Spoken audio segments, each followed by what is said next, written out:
Swenson, which I embarrassingly found out somebody mentioned me when I was up there. I am currently the creative director for a brand new haunt called the Vault of Souls. But more importantly, I have been working with the people behind us. I worked with the people behind me for many years. The people on this stage represent so much talent in the haunt industry, it is not even funny. I'm going to break it down just a little bit. This is the team from Busch Gardens, howloscream.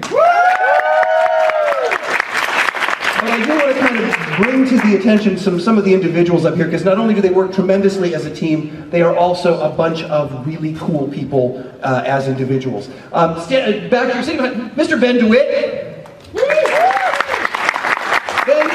Ben is one of those people that makes everything happen. So no matter what comes on with howloscream, he makes certain that it gets done. Incredible. On the other side, Mr. Claude Smith, who is the creative director, the sick and twisted genius behind some of the wonderful haunted houses at howloscream. And sitting in the center is a woman that I had the pleasure of working with for over 20 years. She is, well, most of you probably know her, first off. Every time you go to any sort of trade show and you walk this trade show floor with Robbie Lepre, you have to plan for like 5 days. Because you stop every 3 seconds because Robbie's talking to somebody that she knows. The whole world knows her, and they should. Whether it's the haunt industry, the technical theater industry, the circus industry, Robbie is connected throughout the world. The one and only, somebody who I'm so proud to call my friend, Robbie Lepre. So ladies and gentlemen, it's the team from howloscream!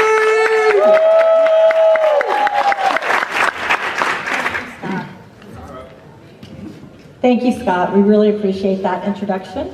Thank you all for being here. How many of you happened to come last night to the tour behind the scenes at howloscream? Okay, great. So you're going to hear some of the same things that you heard before. We do have some swag available for you today, too. So those of you that have come again, you'll have another chance to win something. We're going to go ahead and just skip past the introduction, since Scott did an awesome job of introducing all of us in terms of what we do. And basically, just kind of the first disclaimer is that the things that we can't talk about. We can't talk about attendance, we can't talk about budget, and we can't talk about anything that's going to happen with this year's event that has not been announced yet. And for this year's event, the only thing that's been announced as of this day is the dates. And so we have many new announcements that will be coming out bit by bit over the next couple of months. So definitely check with howloscream.com or on the Facebook page of howloscream. So that's where you're going to find more information about exactly what's to come for this year's event. So I'm going to let Ben talk to you a little bit just about the nature of howloscream and what we did last year with Cursed. Thank you, Robbie, and thank you, Scott, for a very generous introduction. That was very sweet. You made me sound a lot more than I am, and that's great. howloscream, to us at the park, and you guys all know, I think, who's been to howloscream before? So everybody, why am I telling you guys? I got some newbies in here, but you've never been to howloscream before? No. I'm going to tell you all about it.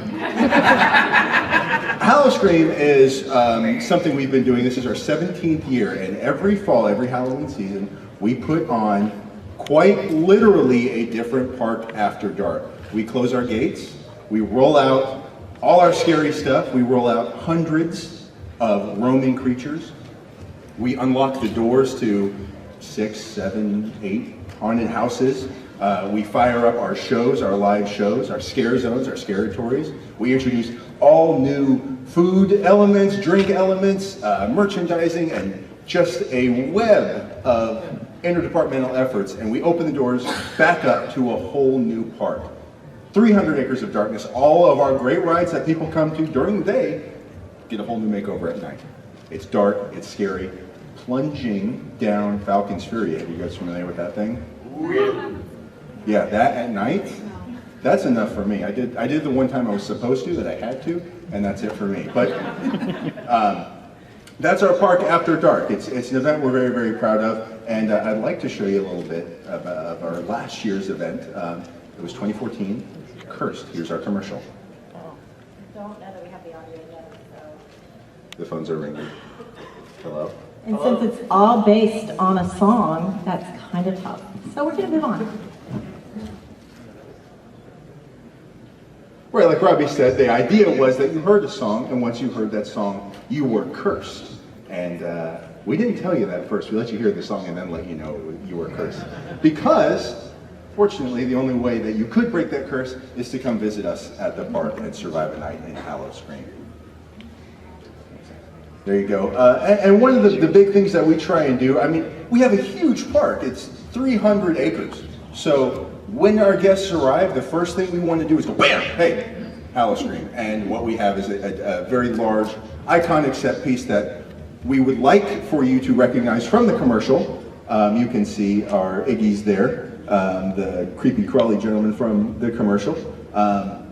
And we want you to see that. We want you to come in and recognize that and immediately recognize the howloscream brand, what we have been working on for months and months and months. And this is just a couple of images from the front of our park. A little bit about the diversity of the product. That's one of the things that we really pride ourselves on, is that we have something for everyone. Everybody is frightened by something different. The personal fears that individuals have, we're trying to touch and make sure that we get that scare for them. We are a high startle event. That's something that, again, that we really work on, is that scare and reset and having it a high startle. And a lot of it is startle in plain sight, because we have so many roaming characters that are throughout the park. They may be walking right next to you, but could still immediately turn to scare you, and you didn't even suspect that. So that's a lot of what we pride ourselves on. First things that we start with, of course, is our park map. And we're looking at, the front and the back side of that, of how it's laid out. There's, it's a different park after dark, as Ben said. But we have both our Halloween elements and we have our regular ride elements that we need to incorporate in that. So it's a very integrated event. Of course, we're doing haunted houses. We have our show in what is now going to be called the Dragonfire Grill, which is our cult favorite fiends. We have scare zones. We have various scenic outposts that we have. We have lots of photo opportunities for people to take pictures of, and of course, all of our roaming hordes. And for us, the number of actors that we hire for both our scare zones and our haunted houses can number up to 1,000, depending on the number of houses that we're doing that particular year. So it's a very large event spread over 300 acres. We do have some exclusive howloscream products. What we did is we devoted an entire gift shop to howloscream products. We opened that, actually, it's at the front of the park. We opened it on Labor Day. And actually, so many of our products are actually been sold out prior to the event even opening, because people want to get their merchandise and be able to wear a lot of the t-shirts and things to the event. We have our Fright Feast, which is our pre-scare dinner, where we do the Fiends show. And that also allows early access into the haunted houses. So it's a way to get a jump start on the night and be able to run through a lot of the houses for that hour-and-a-half exclusive time of frontline pass. And then we also do regular frontline passes that we call fear passes. We do also a lot of VIP tours, and that's actually run by our zoo education department. And those VIP tours have different levels of participation and cost involved in that, depending on what it is that you personally want to experience. If you want to be with a group that isn't necessarily a private group, that you're grouped together, you can go on rides together with the haunted houses. You can just do the haunted houses as a tour, or you can do the whole shebang and go to Fright Feast and have a more exclusive VIP tour. And that's very, very popular with a lot of guests, because of course they just want to be able to come and enjoy it and not have to think about anything. And then the last thing that we try to do is, we have a club that we have in our Marrakesh Theater that is at the front of the park, and we theme that club each year to the overall thematic of the park event. And we typically have a bar that has, specialty drinks that are named after this year's event as well. So those are some of the exclusive howloscream products. So we're going to go on to what's all in the eye for detail, and introduce again Claude Smith, our creative director. When we work on the shows, we work on all levels. Not only what you're going to see and hear, but what you're going to feel, possibly what's going to brush past you. Every single sense we can possibly involve, we want to involve. So when we start working on things, we look for images that spark something for us. If I'm working on a zombie house, I'm going to go on the computer and pull all the zombie images that speak to what I want them to say, and I bring those into the meeting. Everybody brings stuff in. We all start to talk about things and about the way we want to shape and mold this year's experience. We usually swap out a couple of houses a year, and this year we've got some really exciting stuff going on that they won't let me tell you about, so just know it's cool. It's very cool. And so what we do is we bring images in, start talking about concepts, get that narrowed down to about 3 concepts. Once we've narrowed it down, we try and develop those 3. Once we pick our winning concept, then that gets developed, and we turn that into what we call a venue flow. And in the venue flow for each house, we describe everything in every room. We usually do 1 page per room.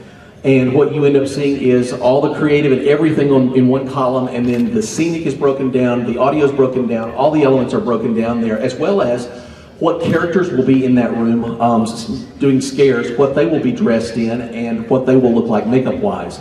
By the time we've gotten through the venue flow and it's been passed around to the creative team, we have a real good idea of what the house needs to look and feel like and what the cast is going to be like.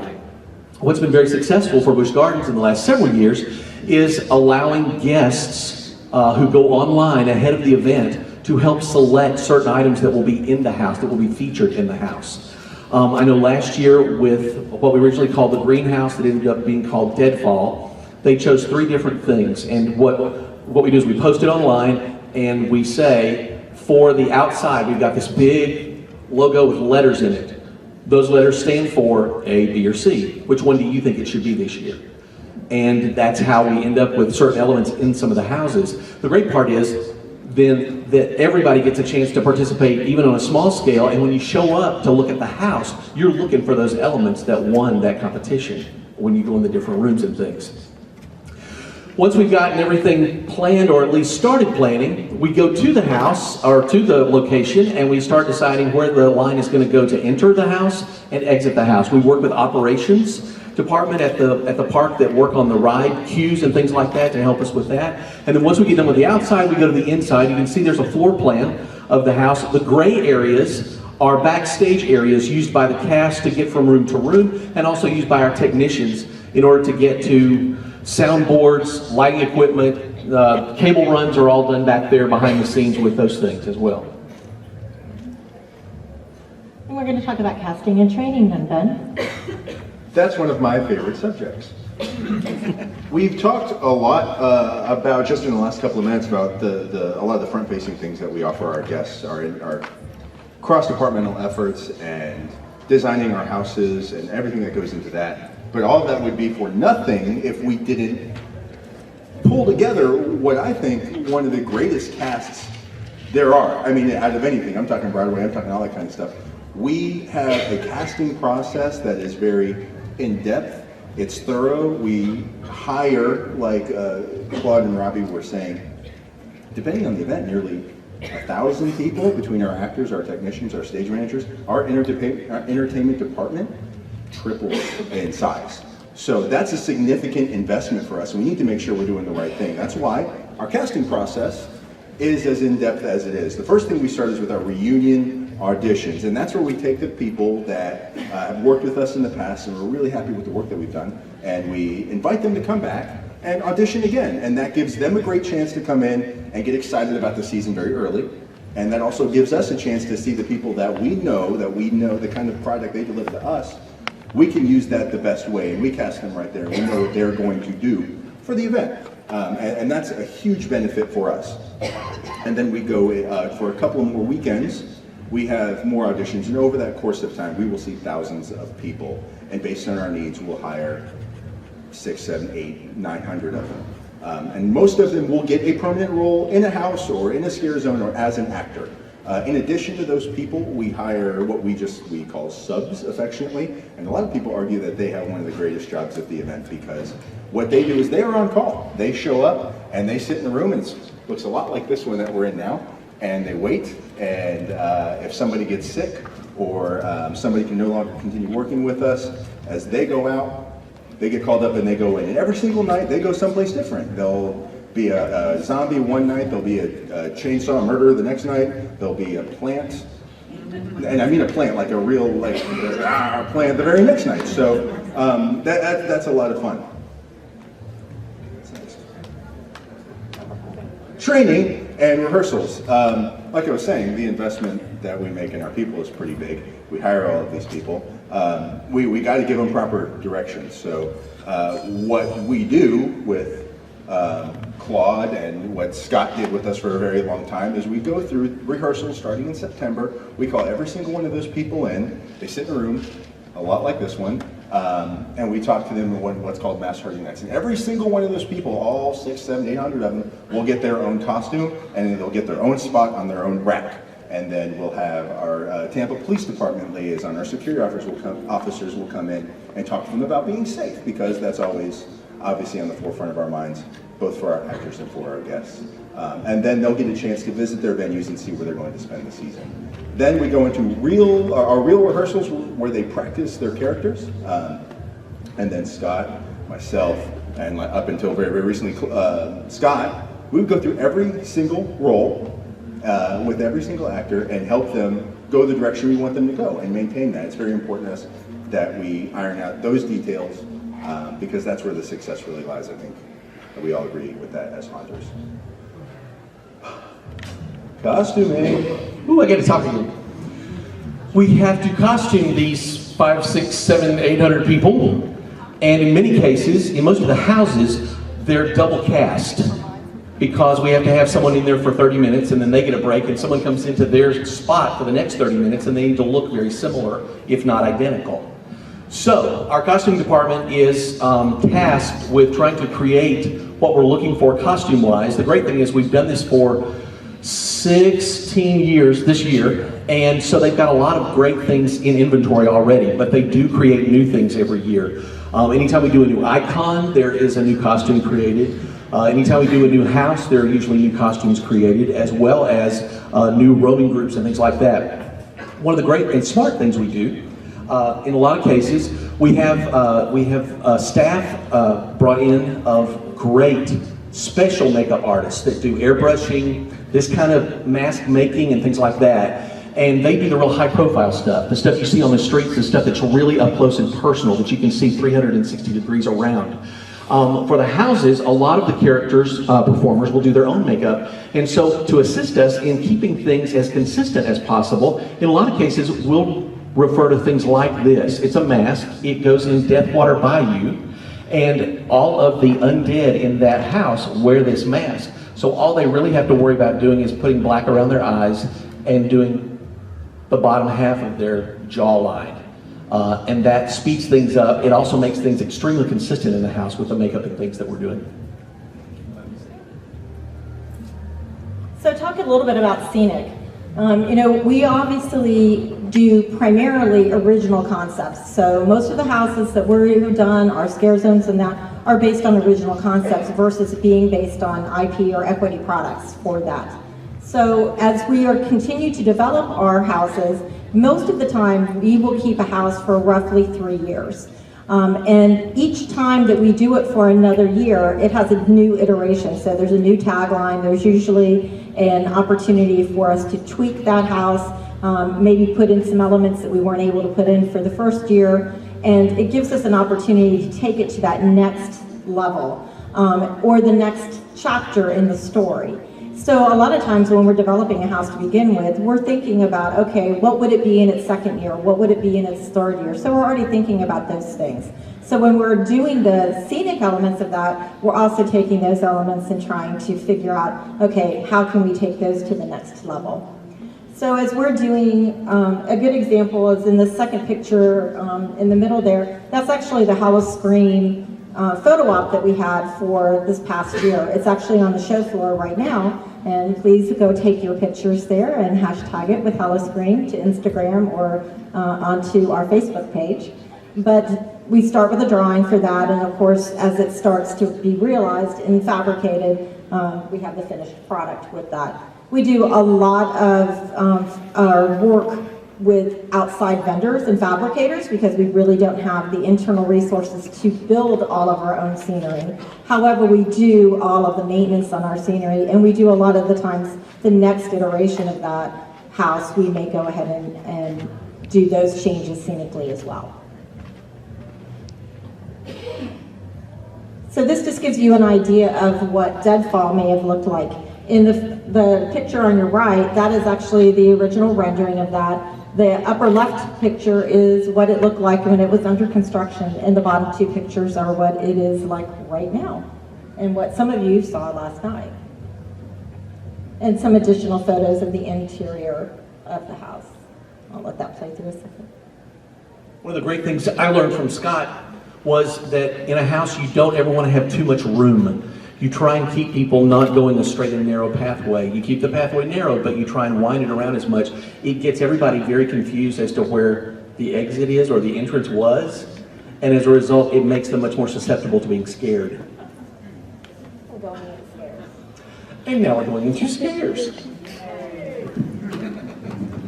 I have to get my notes. That's what we're all here for.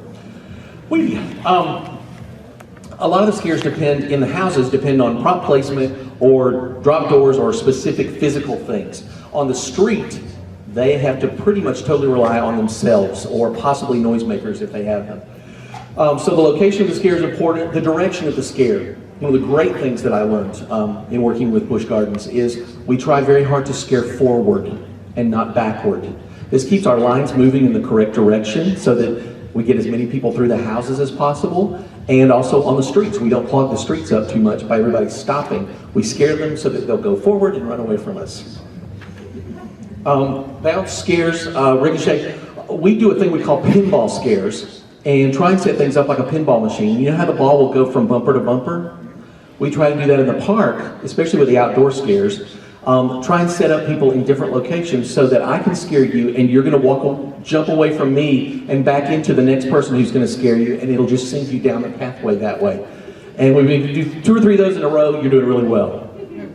Actors about their play area and their zones. Our actors cannot touch people. They also have certain areas that they can play in and certain areas they cannot. The only places that I'm aware of that are totally sacred on property that do not get scares are the show area, the bathrooms, and eating areas. So if you want to be safe at Busch Gardens for Howloscream, those are the places to hang out.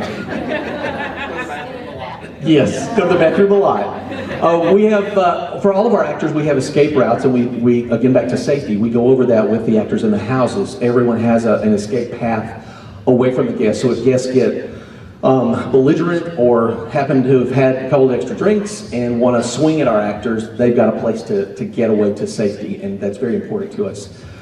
We have actor-driven scares, which we've talked about, and we also have effect-driven scares. Sometimes we combine the two. We have several bungee scares in a couple of our houses, and our actors are actually hooked up to bungee cords, and they leap toward the guests, and about the time the guest realizes that they're there and is frightened, the bungee cords pull the actor back into the dark. A lot of things like that are great and wonderful, new kind of fresh scares for classic haunted houses. So we also are doing effect scares, and we do that obviously through audio and lighting. So the reason that we have the audio and lighting is to enhance the scares, both the atmosphere and the mood, but we're actually creating a lot of the scares through the effects that we use, both lighting, audio, and video. Our lighting effects, we do a lot of specialty effects for that. One of the things that is most challenging for us, of course, are our exit lights. So when you're talking safety, that's always an important thing, that people know where the escape routes are in the event that there was an emergency, but it also distracts from when you're walking into a path. So we've figured out ways to place them where they need to be placed, but hopefully in a way that is less distracting to the overall room and the overall scares. We do, from an audio standpoint, we do a lot of point source scares. So although we have music beds and sound effects that are for every room and overall themes throughout the houses and in the scare zones, we do a lot of point source sounds that we're combining sometimes with audio, sometimes with lighting, sometimes with video, sometimes with an actor effect, a pneumatic or some other element like that. But that's one of the other ways that we really help to increase the number of scares in the house. And of course, with our animations, we're using everything from pneumatics and other air effects with manually operated things. You know, you will see when you come through Howloscream that we're doing a lot of mechanical effects. So that could be everything from mechanical puppets or doors or slides, sliding doors, slide windows. upper types of scares and things from down below as well. And then, of course, atmosphere is very important throughout the houses and in the scare zones. Fog and haze, of course, are the one thing that we have in copious amounts throughout the entire park. But we're also using scent and wind and temperature changes and various specific noise and other kinds of effects like lightning and thunder types of effects as well. And I'll let Ben talk a little bit about entertainment. Oh, this one's fun. Obviously, the whole event is entertainment, right? But some of the really entertainment-focused things we get to do, and a lot of these that Robbie has up on the screen now, are more hand-in-hands with our other departments. Fright Feast, for example, is our dinner and a show feature, which you get at howloscream. Our guests get to come in, they get a buffet dinner, and they watch themes. And then they get an hour in the park to themselves, and they go explore the park and go through the haunted houses. They get in front of the lines and all that for the rest of the night. We have atmosphere photo ops where, I don't know if you guys walked by our table earlier, you saw one of our naughty nurses. We have nurses out in the park, our pinup girls, and that's another opportunity for us to partner with our merchandise department and create memories for guests by taking photos and that kind of thing.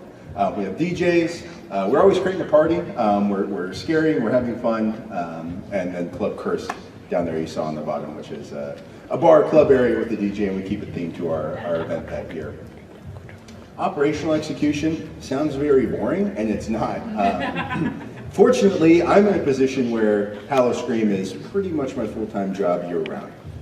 Most of the other people in the park, as you can imagine, that's not the case. So as we get closer to the event and as we start planning in February, there's a lot of people that run in my office and they've got ideas that shoot off this way and shoot off this way and shoot off this way and shoot off this way. And they're all great ideas, and they're things that they've been sitting on for a long time, our culinary friends and our merchandising friends.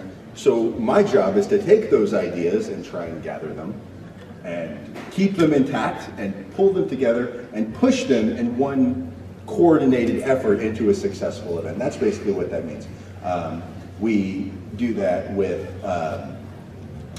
communication. We meet almost weekly at this point to talk about an event that's still 6 months away. And then beyond that, at the event, we have opportunities, Fright Feast, like I mentioned, VIP tours that Robbie mentioned for those people who want a more in-depth, intense experience. Fear passes and quick queue.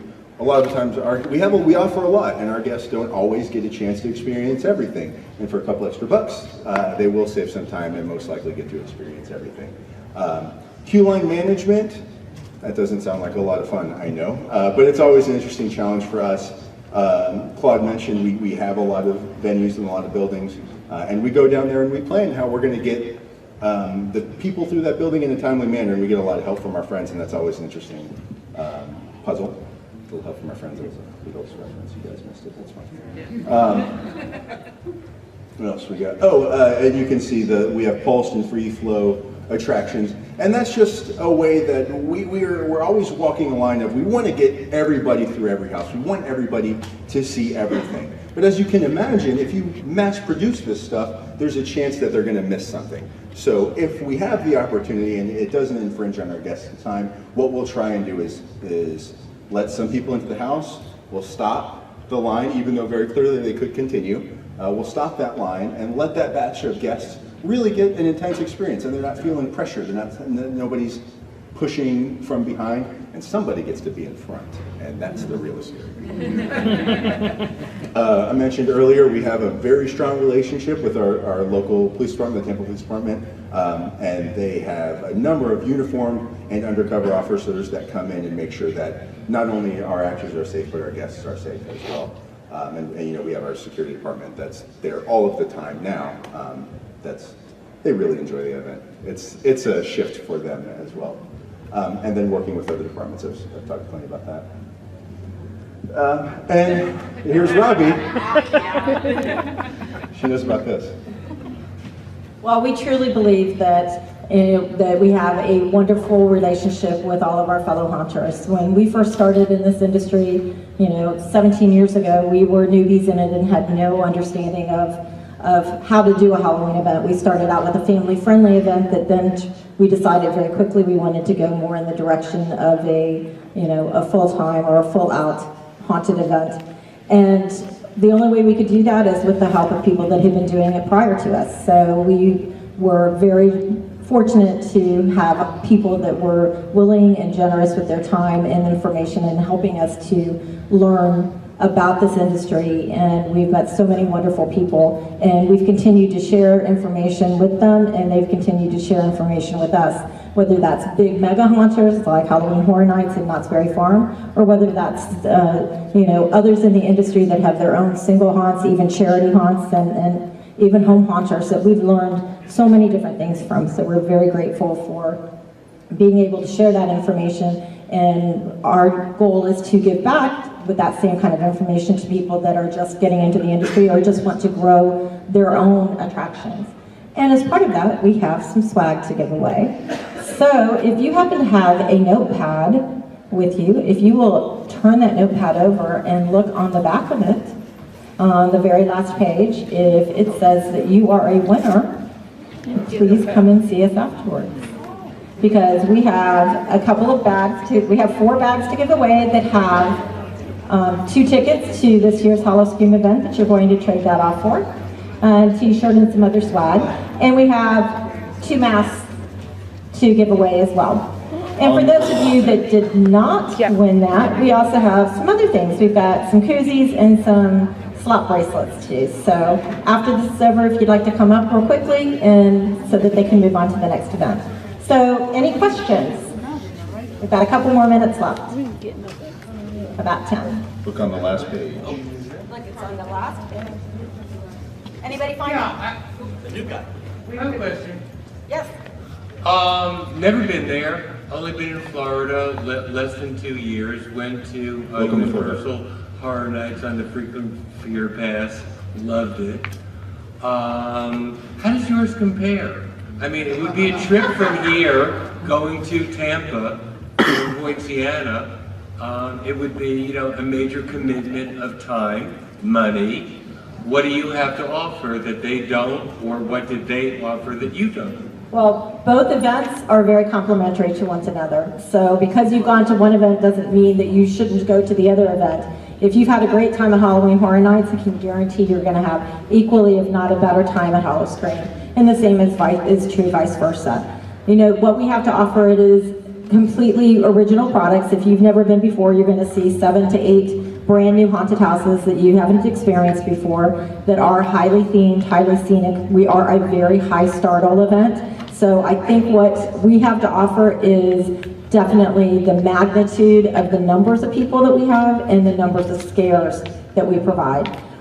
We have very good scenic. Do we have equity products? And do we have necessarily quite at the same cinematic level that maybe Halloween Horror Nights has? That might not be so. But what we have is equally, engaging in a different way. And can everybody else speak to that and agree with that? I agree. I would also People provide that. I think we also have just a complete diversity of product. And I think that you would absolutely enjoy the experience, and it's worth the time, it's worth the money, and please come and see us. Is it around the same scope, size? Well, we're actually quite a bit larger than Halloween Horror Nights. I think they're about 90 acres, and we're 300 acres. But what I want to tell you is, So- they are a studio. Yeah. So they have huge buildings where they set up their haunted houses. Right. With Busch Gardens, they're a garden and theme park, so everything is much more environmental, so to speak. Organic, thank you. So you'll turn a corner where there are a bunch of real trees and stuff growing, and there's the beginning of a haunted house, or the beginning of something. So it's a little more organic feel.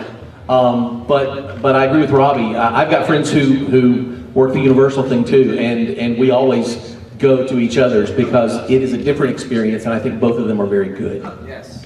Okay, thank you. I agree. Other questions? Do you use outside vendors for your lighting and sound, or do you do that in-house?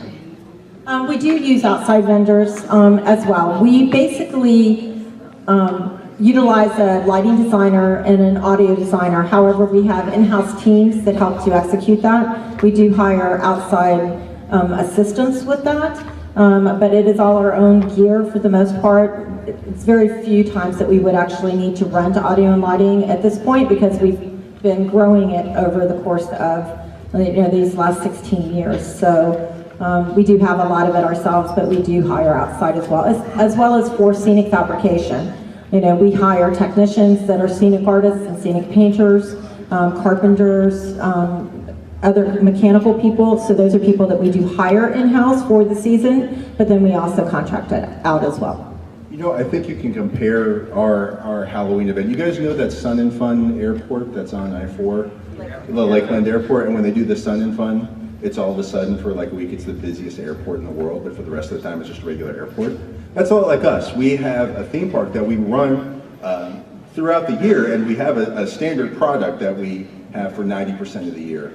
But then the scale of our event has grown so much that we reach out into the community quite a bit for help. We always look for our opportunities to bring in vendors and bring in new eyes and people that may not know or see the same park we see every day, and we learn a lot from outside companies and third parties that can come in and take a look at our event for us. Yes. All right, so I've never been to a howloscream before, but this year you'll definitely count on it. I will be there. Great. My man. And I worked Halloween Horror Nights last year, and I loved it. It was amazing. And I would love to work howloscream this year. Well, come out on audition. We would love to see you there for that. I will tell you that audition is rather rigorous in terms of both endurance and what we're asking you to do for that, because we want to make sure that our actors that we hire are definitely understand what it is and our expectations. And when you're asking a bit of difference, we do have a really emphasis on our rehearsal process. So we do a bit more rehearsal and training than I think some of the other haunts are able to do, because we found that by doing that, we have improved our safety ratings, we've improved our overall quality of the scare, and we've made that experience more enjoyable for the team members that we hire, because they have a better understanding of what it is that we expect from them. And so they're totally integrated and engaged in that. Thank you. Come out and audition. Take a look at it. It's bushgardenstalent.com is where you're going to see that information, and that's going to be coming up pretty soon. So check back to that website every week or two, and when our audition dates are posted, I'd love for you to sign up. Thank you. Other questions? I just want to tell you one of my favorite things about this particular event, and that is the only people that the performers are not allowed to scare are uniformed officers. I love that because all of the executives are fair game, and many of them have to go through the houses to see the product. And it's always so much fun to hear a couple of executives really unhappy because they got scared when they went in the houses. And it's a lot of fun that way. Yeah, we have people that spend most of their time at Busch Gardens working in Sesame Street Safari of Fun or something like that. And then for those 5 weeks during the year, they show up and they forget what we're capable of at the park. Working with Big Bird and everybody, I guess that'll happen. That's one of the biggest challenges that we have, is that we have our regular day product to operate, and it runs from 9:30 to 6 throughout the Halloween season, and we have a very, very brief window of opportunity from about 6 to 6:30 actually till 7 o'clock to make the changeover for all of the elements that have to come in specifically for Halloween. And although the houses are typically in areas that we can cordon off or block in a way that the day guest doesn't see, all of the elements that are in the walkways and stuff, for the most part, aren't able to stay out, and they have to go back off-site and be out of sight during the day and have to come on quickly to be utilized for night. So it's definitely a big challenge, but it's also what makes that transformation more impressive. Other questions? I'm not shy.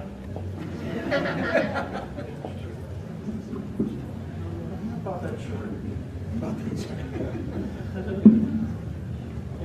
I was on tour last night. Thank you guys just one more time. I know we've said that a million times, but it was amazing. I walked around all night with a bullet hole in my head. It was great. You were that guy. You were the bullet hole guy. I was the bullet hole in the right head. on, Right man. guy. Glad you made it okay. Very quick, so I know you guys don't have a lot of time left, but just kind of going down the line. Favorite scene in the favorite house last year. Oh man, you're really putting me on the spot. Man, there's so many good ones. Okay, keep thinking, I'll tell them mine. Oh, ladies first, go ahead. I can tell you mine. Right when you came in the front entrance, I loved the cursed element that we had when you came in. It was set up that the setup was that you saw the icon character that was on the prop, and then within about 3 minutes you always had a transformation so that multiples of that same character were able to basically swarm out of that prop and basically surround the guests as they were first coming into the park and actually capture a couple of them and drag them back in. So that was definitely a very memorable moment that was repeated. You could stand up at that front entrance and watch it for, literally half an hour and be continually entertained. My favorite, and it's a couple of years old, but I go back every year and watch it because it's so much fun, are the bungee guys in Deathwater Bayou. Because they come at you from both sides, and there's this little bridge that people are supposed to walk across. And I'd say at least 50% of the time or more, people end up on the ground because they're so scared, and they're speaking potty words. It's just great. And the other thing I will tell you is, in many of the houses, there's such good camaraderie with the casts that they keep track of particular scares or how many times they made somebody wet their pants and those kinds of things. So we have a lot of fun backstage as well with just sharing scares, and that's also how they become better, is by sharing their experiences so that we can all learn. I got mine. Okay. Okay, thank you for going first.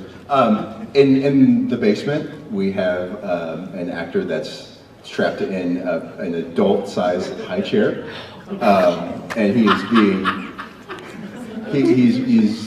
being force-fed Mama's meat, chili gruel, and he's been force-fed for a long time. So one of the things that ends up happening is he maybe ate too much and gets a little sick, and he ends up returning that to our guests. And what we did was attach a water spray effect. So we have an actor last year, he timed it so perfectly, whereas he was sitting there like, oh, I feel really bad for that guy. That's not really scary, that's creepy, and he would and hit his trigger and spray water, and you can't imagine how many guests I've watched just say potty words, fall to the ground, and just be absolutely convinced that they were thrown up. Well, they weren't, of course, but that has to be my most entertaining and certainly one of my favorite scenes in the entire event. Thank you. Thank you. Thank you all for being here. For those of you that may have won something, if you'll come up and get that from us real quickly. And anybody that is interested, we've got slot bracelets and koozies. So thank you all for being with us today. We appreciate it. Thank you. Thank you. Remember, howloscream.com.